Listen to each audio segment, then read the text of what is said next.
We have a best-in-class allogeneic CAR T targeted towards CD19, CTX112, that we're developing in both oncology and autoimmune indications. And on the in vivo side, we have direct injection, IV injection that could lead to liver editing for targets like LPA and ANGPTL3. I think LPA will be a very important target in the pharmaceutical space in the coming years. And that's just the high-level glimpse of the pipeline. We have our regenerative medicine portfolio targeted towards type 1 diabetes. We have other, we're also going after solid tumors with advanced CAR Ts targeted towards CD70 and other targets that we're going after as well with our in vivo pipeline. So all in all, a very broad pipeline with different thesis around using CRISPR, but targeted towards creating best-in-class medicines. So why don't we start on the Casgevy side?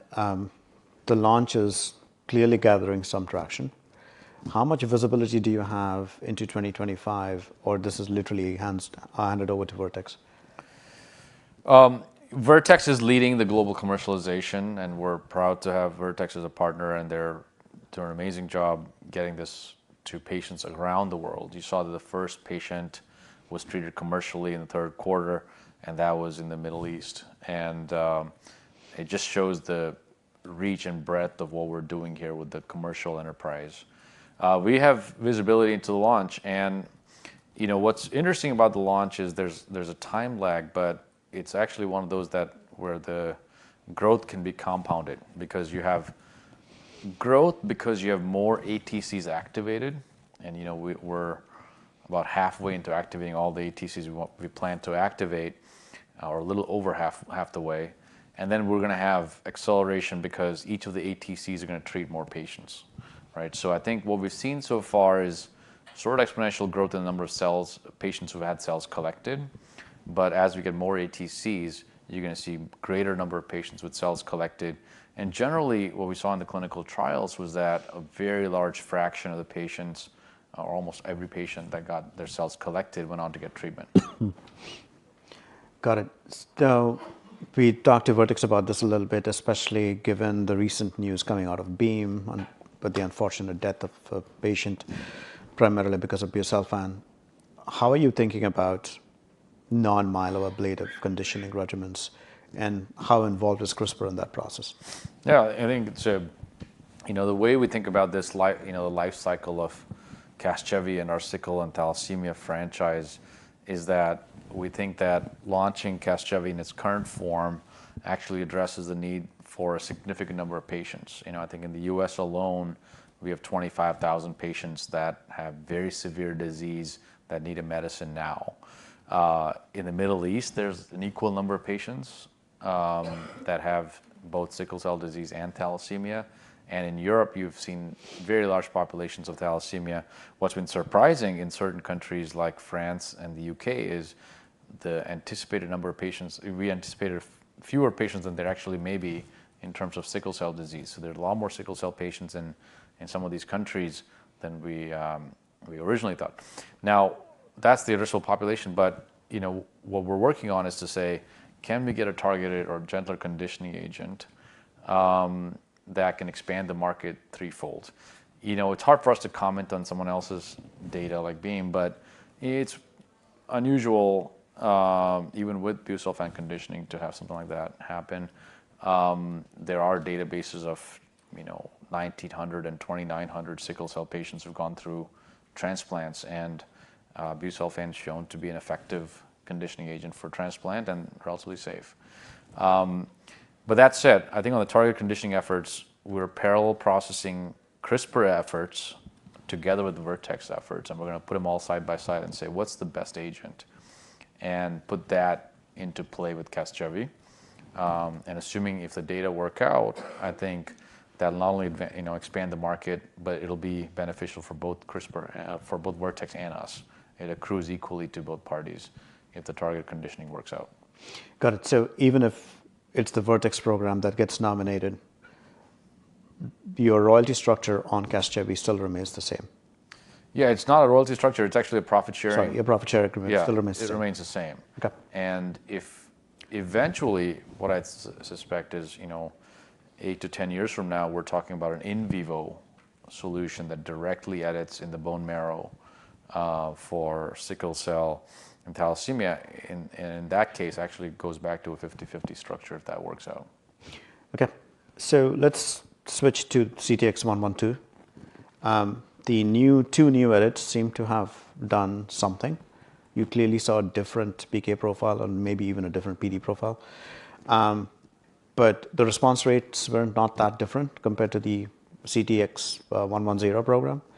Was that primarily because of a more advanced population here than what we treated before? So any thoughts on what we should be expecting, baseline perspective at ASH?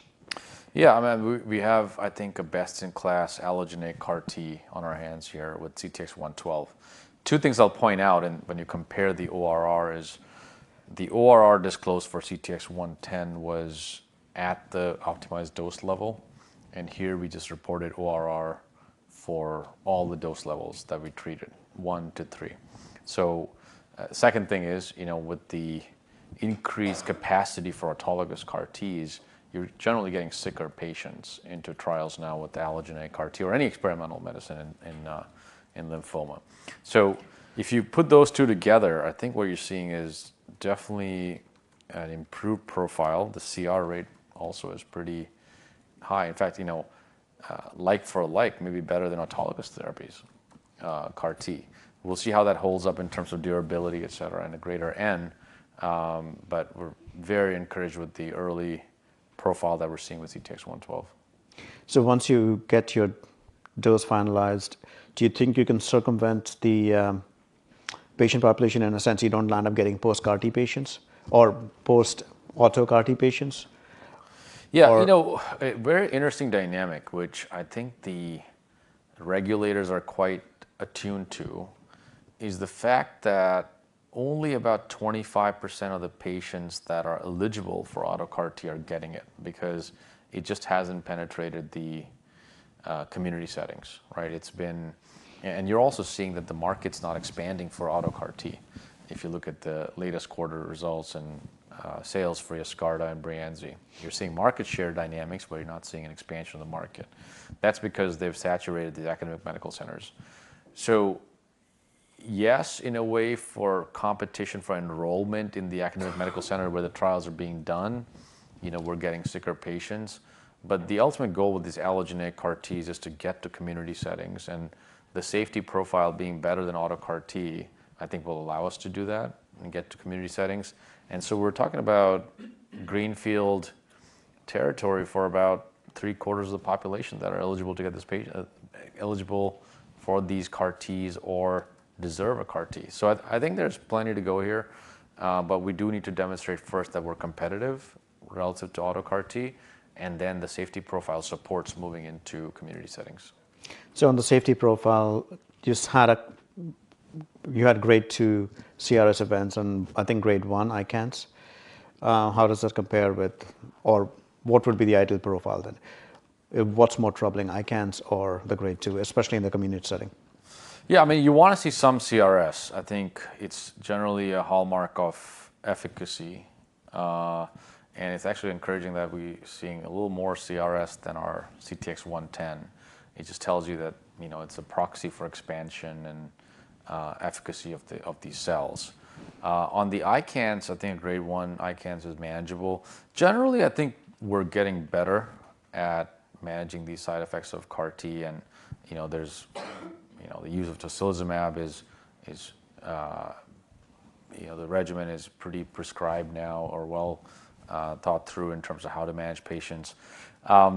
So I think it can get to community settings.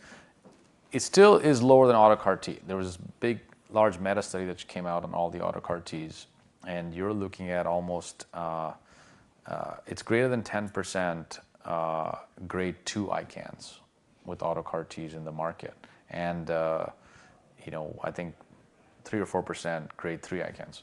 So I think it still is a much safer from that standpoint with allogeneic CAR T. So we may have threaded the needle here in a way that that allows us to be in pole position in this marketplace. And is there a theoretical limit to the number of edits that can go into 112, or you sort of at the level that you want to be before you start to worry about T cell exhaustions and stuff? No, I think, when we came up with the edits to say we're going to do regnase and TGF-beta R2, we wanted to, we looked at, obvious edits like PD-1, et cetera, and it turned out that this pairwise edit was the best for potency. There are other edits we can do in terms of taking the cells to more memory-like state or prevent class 2 based elimination of these CAR Ts, et cetera. So in our, believe it or not, we have to work on these things well ahead of time, right? So we now have the ability to, with a single cut in the CAR Ts, put in 8 to 9 edits without, and if you have a single cut, you're not going to have any translocations. So it's a single cassette that expresses the CAR. It actually expresses a cytokine and has like 4 or 5, RNA-based approaches to knock down genes that make them more potent. So there's no theoretical limit, but I think there may be marginal utility beyond a certain point. So that becomes a good segue into what would be the ideal product profile when you start thinking of autoimmune diseases. Let's start with SLE then. Yeah, I think our competitive position relative to autologous therapies and T-cell engagers is even stronger in autoimmune disease because, we talked about threading the needle in terms of safety and efficacy in the oncology space to get to community settings. But if we have almost autologous-like efficacy or equal efficacy, but we're safer, and we can dose titrate, and in the autoimmune setting, I think, we have the situation where T-cell engagers may not get durable responses because they're not, deep, they're not eliminating the B cells or the autoreactive B cells that are deep tissue-resident B cells. And the autologous CAR Ts are doing that, but it's just too cumbersome to develop in autoimmune disease, as you're seeing with a lot of the companies. It's, in terms of opening up more sites or getting more patients in the trial. So we can move very fast, and we're going to be more potent than the T-cell engagers, and it's a one-time treatment. So I think that's going to be a huge advantage. The other advantage that people don't appreciate as much, and our Chief Medical Officer, Namish, has been speaking with a lot of these rheumatologists who are exposed to all these trials. Taking patients off of cyclophosphamide or other treatment for about a month before they collect their T cells for autologous therapy is not an easy thing to do for these patients. They're like pretty sick patients. So, it's not just the fact that autologous therapy is cumbersome. It's actually from a course of treatment perspective, it's a little challenging to get some of these patients off treatment. So, there's so many advantages to having, allogeneic therapies. And within the allogeneic cell therapy space, I'm convinced that we have the best-in-class construct in medicine out there. So the durability has come up as an issue with the autologous CAR Ts in autoimmune diseases. You think it's going to be a lingering challenge even with the allo stuff? Or your edits sort of? Well, the durability, if you put it in context, is not bad. We had one-off patients that weren't as durable. I think the expectation was 100% durability based on the early George Schett data, and then when there's subsequent data where there was, you had some, 1 or 2 patients come off that, that weren't durable, everyone has said this is the end of it, right? Because the notion is to do autologous therapy and go through the mechanics of collecting cells and expensive therapy, you all need to be almost perfect in terms of the data. So our allogeneic cell therapy is going to have 100% durability? I'm not sure. It may not be. You'll have some patients that are not durable, but we'll have pretty good durability is my sense.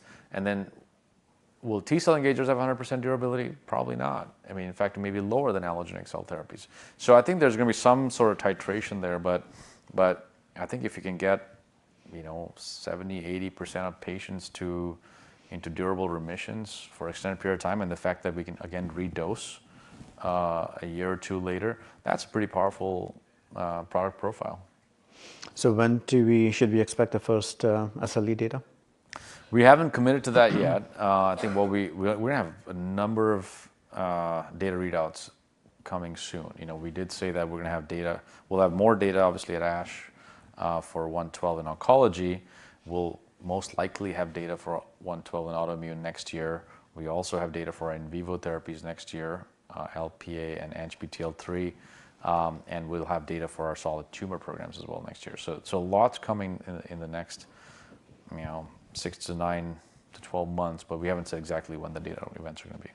Got it. So let's pivot over to the cardiovascular side of things. There still is a perception that maybe genome editing is not the best thing in cardiovascular medicine. I'm just wondering what your perspectives are, because Verve clearly struggled with the initial PCSK9 as a target, or maybe it's a more target-specific issue. Yeah, I mean, one thing I'll tell you is just like, when we speak with all the leading KOLs in the space, you can name, you probably know them all by first name basis. They are all very excited about gene editing for these cardiovascular diseases because, one, the compliance in these populations is very low. People who should be taking medicine, sometimes it's like as low as 30% compliance. Second, if you look at these siRNA therapies, you're talking about the prospect of taking once every 3 month or once every 6 month injection for 40, 50 years of your life. If you start in the 40s, if you have high LPA, for instance, and you get this, you don't know what the safety is going to be, and you get this sawtooth effect as your dose wanes. So I think, if you can do a one and done in a safe manner, I think there's going to be, tremendous support behind it from all the leading KOLs and people who are doing these clinical trials. I think for the general population, it's like our sickle cell drug. People ask me, well, what patients are more likely to get it first? Or if you look at your commercial sales, what are the patients that are raising their hands? A lot of it is attitudinal. I think if you take a group, if you take a room of 100 patients, I bet there'll be some segmentation of people who will say, you know what, I'll just try the one and done and be done with it, and I don't have to worry about it anymore. Versus some that'll say, you know what, I'm not so sure, I'll start taking these 6 monthly injections. Or some that'll say, you know what, I don't mind sticking myself with the sub-Q injection every 2 weeks. So there's going to be some segmentation of all this. But, in a market like LPA, which you've highlighted, by the way, I think it was one of the best reports on LPA that I've seen, and very comprehensive. The opportunity set is so big that even if you get a third of that market, this is a tremendous blockbuster. So to de-risk it, you would obviously, it's more about safety than efficacy, right? So how much follow-up do you think the community would need before completely saying, hey, this is a safe approach? And that's the sort of pivot transformational movement or moment for genome editing. Yeah, I mean, if you think about safety, there are two aspects of the safety. One is the acute safety, how much liver enzyme elevation is there, and does it go away, is it really transient, does it go away in 3 days, 4 days, or whatever? And then have you measured any sort of off-target effects, is from a genome perspective? I think those two are going to get answered very quickly. Within the next 2 years, we'll know what the safety package looks like. And in fact, it's going to be the acute liver, the liver tox is going to be safer than siRNA, right? Because you only have one dose. I think there's an open question. People will say, okay, what if, very low LPA is not good for you in the long run, da da da. But that's the same risk as any other medicine you're developing. Of course, the only advantage is you can take them off that medicine if there is such an issue. But I think, with everything we've seen with natural history data and people who have low LPA walking around, they're normal. There's no, you don't know what the role of LPA is in early stage development, but it's low LPA doesn't hurt, later in life. So I don't expect there to be anything that would be a big surprise in terms of long-term effects of low LPA, for instance, only benefits. But, it'll be a gradual unfolding. But I think on the acute safety side, I think you'll know pretty quickly. So on LPA, you pointed out, we don't know how low can you go, right? So as you think through your dose escalation, are you shooting for 80, 90% of the hepatocytes getting edited, or are you shooting for something lower just to give you that therapeutic window so you don't, the aha moment which could come after Horizon Lp(a) reads out or after the Amgen program reads out? Yeah. No, I think at this point, if you look at our dose escalation in NHP studies, we were able to establish that sort of dose curve, right? To say as we go up in dose, we can get to like near 100% hepatocyte editing. And so we want to recapitulate the dose curve in humans with our dose escalation, and by which we'll complete our dose escalation and hopefully we'll have the readout from Novartis's trial.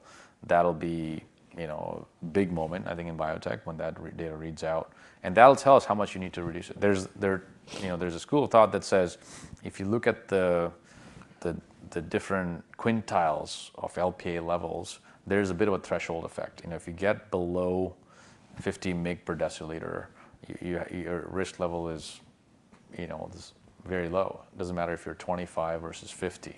So you may not need 90% lowering of LPA even for high LPA, even if we're picking populations that are above 125 mg per deciliter. Even for them, you may not need a 90% reduction.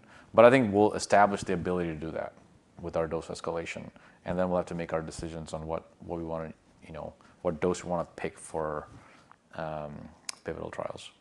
So, but what we have seen, two things that sort of help that cause, right? We have seen Intellia redosing patients safely, and it turned out to be just as efficacious. And the variability that you see post-genome editing is very modest compared to any siRNA therapy. Yeah. So by controlling that variability and having the ability to redose, why even shoot for 80-90% off the bat? Go low, make sure it's safe. At least let the first two big phase 3s read out, and then shoot for the moon. Absolutely. I mean, I think that's exactly what we're saying to people who ask the question as well. It's not everybody appreciates the ability to redose. And you do see. It's not like if you had 50% editing with the dose, you dose twice and you get to 100%, right? You tend to get to like 60-70% with the second dose. And we're establishing that ability to redose in NHPs, and we'll eventually establish that in humans as well. But I think that gives us a lot of flexibility in ultimately picking the right dose. Are you still actively pursuing the AGT program in hypertension? Yes. How are you thinking or de-risking any hypertensive events?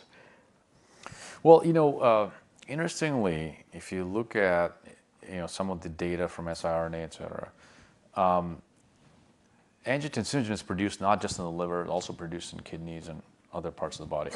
So you actually, the reason you don't see as many hypotensive events, even if you have 100% knockout in liver, is because it's being produced somewhere else. The other part of this I'll say is, the target population for us is refractory hypertension, patients who are on multiple agents, multiple medications to control their hypertension, right? So some of these patients are taking 4 to 5 medications a day to control it. And so again, to your earlier questions around LPA and how low do you want to go, one approach here is we could start titrating angiotensinogen knockdown where we get these patients from 4 or 5 medications a day to 1. So you're reducing the baseline to an extent that makes it much more controllable. And that patient you can be titrated based on that one medicine that remains, whether it's an ACE or an ARB.